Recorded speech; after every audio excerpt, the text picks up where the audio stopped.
when we get older,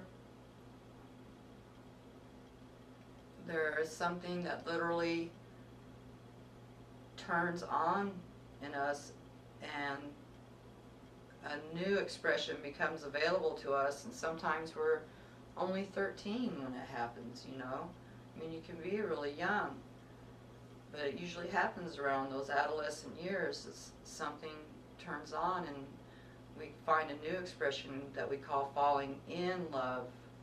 And wow, it's wild, you know. It is so completely different. It's such a completely different expression and experience and inside of yourself that it is like a ride.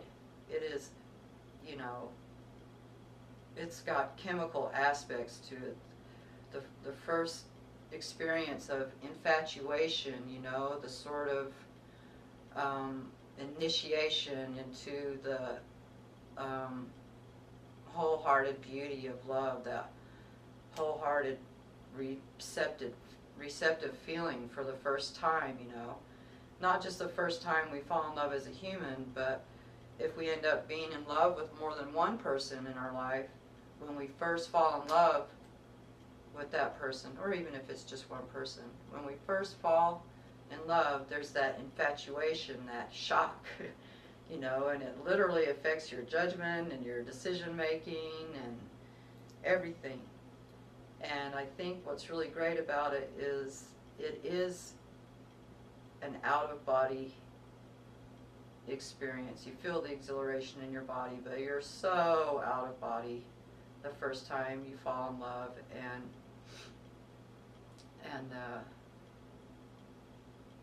it is non-physical.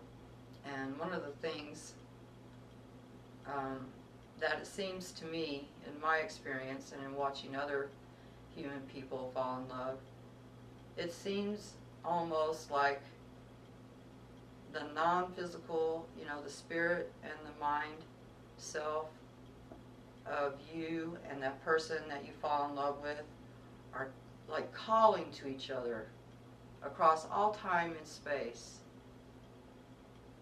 like calling out to each other way before you ever meet in the physical.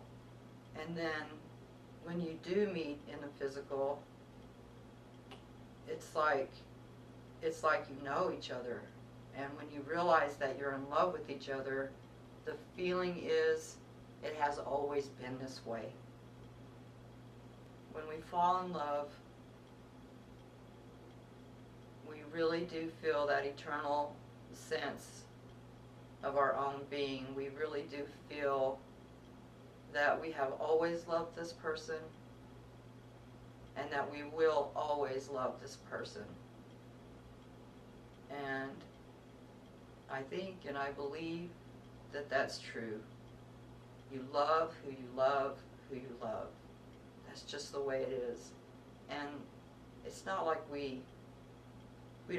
it's not like we make a conscious choice. That's why we say we fall in love, you know, because it's like boom, it's like something hits you out of nowhere. You wake up and you're not in Kansas anymore.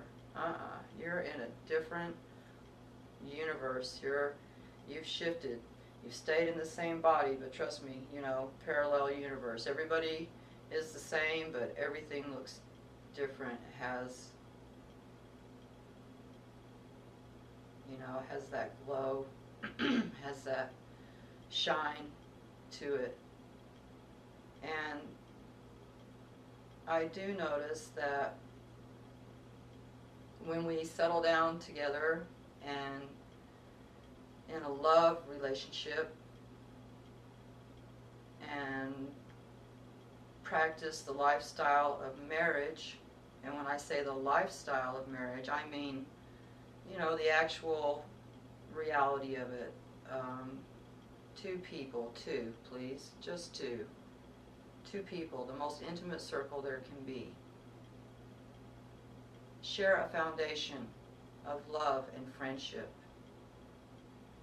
And agree to make that foundation the foundation they're going to live from in their personal life as an individual person, and the foundation that they're going to plan their personal life around is when they're looking at their future. And both people freely agreeing to make this relationship of love and friendship the foundation of their life, and to have a future together, to live in daily life together,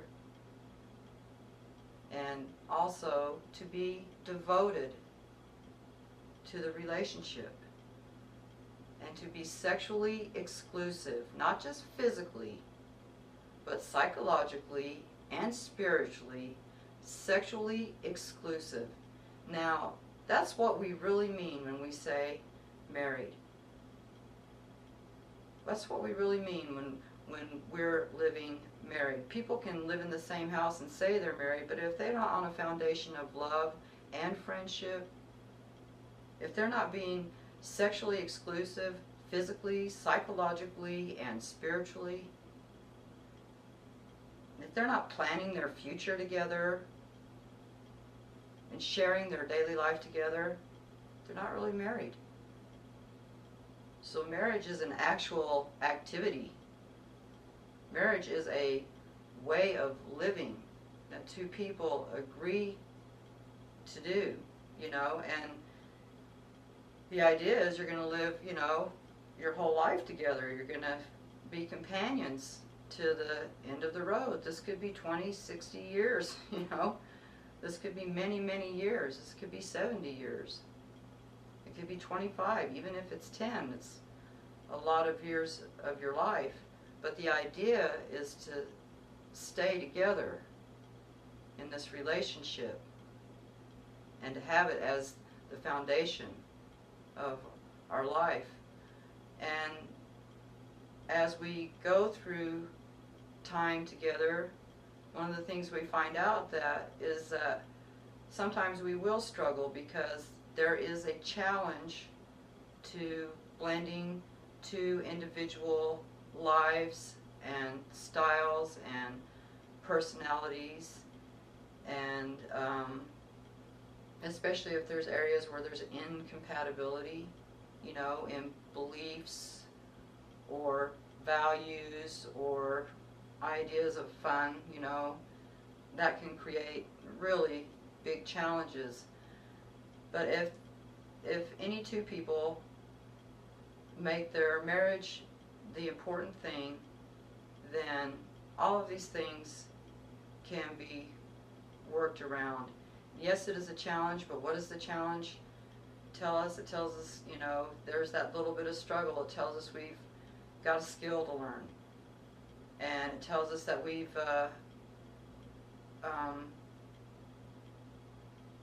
got new ways to learn of being because we want to blend with this person, and it kind of tells us that's important. It tells us that's important. I'm not talking about changing ourselves on the core to be with somebody else. I feel like that's actually a mistake, because what's coming out in a close relationship is your actual self. I think it's more about accepting yourself, becoming more accepting of another person because you're living so close to them and seeing so much of them, and learning, you know, skills of cooperation and cheesy things like teamwork, and, you know, consciously communicating your agreements. And because we are humans, you know, we go through cycles of change. We are changing, and the way we express ourselves and express our love is going to change, and it's going to expand if we let it. So we're just headed down a road that's going to get better and better. But it is the habit of human beings when they're living side by side to come to take for granted many things, to come to take for granted that they have this person all figured out, that they know what this person's weaknesses are and how to fix them, that they know all this person's stories and